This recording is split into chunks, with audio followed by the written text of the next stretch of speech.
Alright. Before anybody gets their panties in a bunch and makes the another TF2 YouTuber left to Overwatch comment, I'm not quitting TF2, so please just listen to what I have to say here, okay?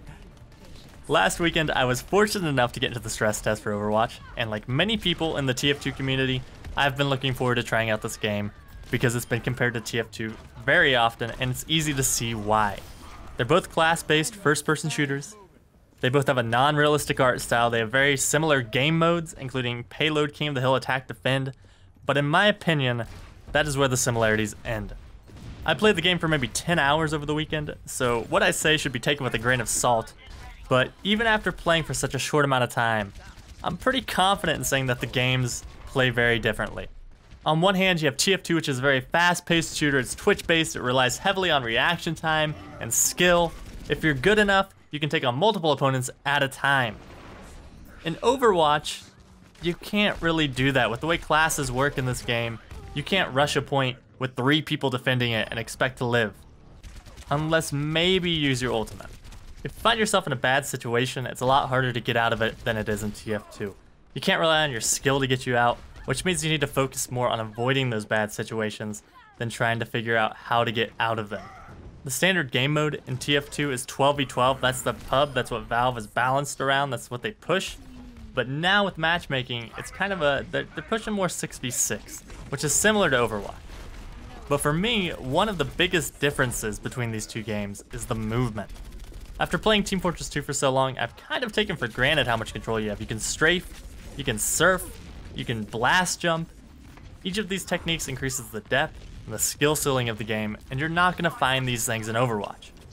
But still, even though these games are so different, I still see people giving others flack for being excited about Overwatch. And my take on that is, if we'd been playing Overwatch for almost a decade and Team Fortress 2 was announced, we'd be excited for it. That's what happens with new games. They generate that kind of feeling, that sort of excitement. And is that because we don't like TF2? No, of course not. We love TF2. We've been playing it forever. We love this game, right? But we're just looking forward to something new and fresh. And it seems like people always have something to say about Overwatch, a reason not to play it. One of the main things I hear is the price point, $40.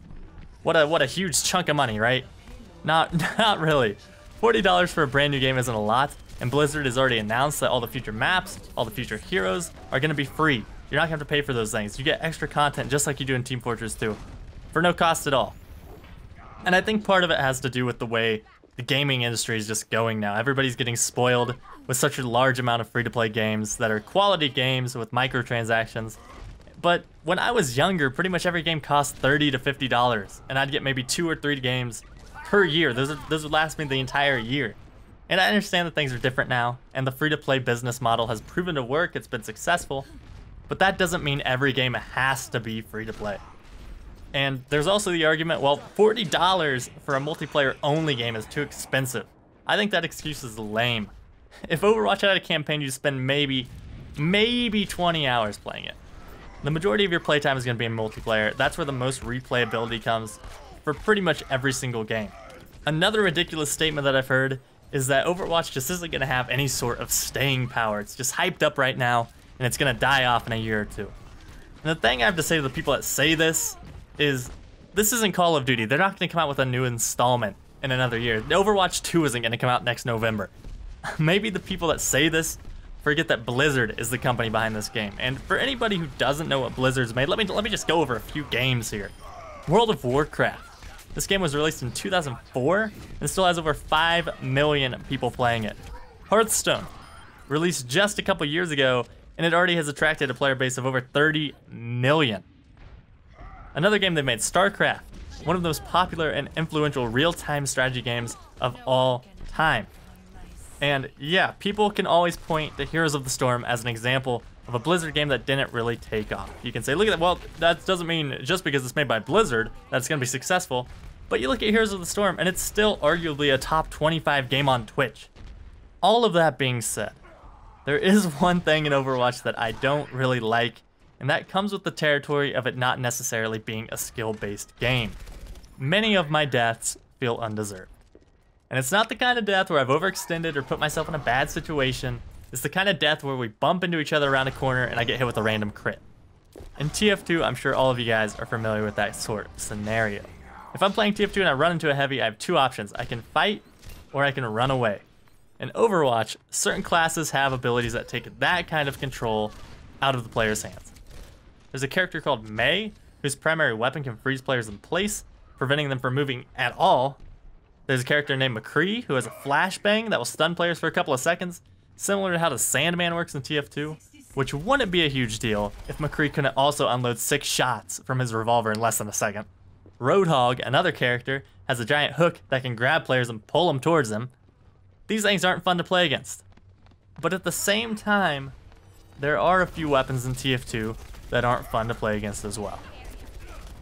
I guess what I'm trying to say with this whole video is I'm a little worn out with all the negativity I see towards Overwatch coming from the TF2 community, when TF2 has plenty of issues on its own. Overwatch is often painted as the TF2 killer. Surprisingly, most of these comments come from people who haven't even played the game. And that's a little unfair to Overwatch. TF2 has been around since 2007, almost 10 years now. Anytime a class-based shooter comes out, everybody jumps on the copying TF2 train. And although Valve has helped pioneer the genre, they by no means own it. Overwatch and TF2 happen to fall into the same category, but that doesn't mean only one can survive. The question always seems to be, will Overwatch kill Team Fortress 2? When maybe instead, it should be, can Team Fortress 2 and Overwatch coexist? Even if Overwatch takes off and is massively successful, that doesn't mean TF2 is going to crumble. Dota 2 and League of Legends, both huge games, both fall into the same category. They're wildly successful, they have enormous player bases. Why can't that be Overwatch and TF2? Just because you play one doesn't mean you can't play the other, and just because one is successful doesn't mean the other is going to fail. TF2 has been around for almost 9 years now. It's not going anywhere anytime soon. At the same time, Overwatch isn't just a fad, it's here to stay. But it's not going to be the death of TF2, and the sooner members of the TF2 community recognize that, the better. So that's all I really have to say about the subject. I'd love to hear your guys' opinions. Can Overwatch and Team Fortress 2 coexist, or is it going to be a battle to the death? Let me know in the comments below. But that's all I have to say, so thank you all so much for watching, and I'll talk to you all later. Have a good one, guys. Bye. This is Heavy Weapons Guy. Thank you for watching Grizzly Berry. Now click that little red button. Ha ha!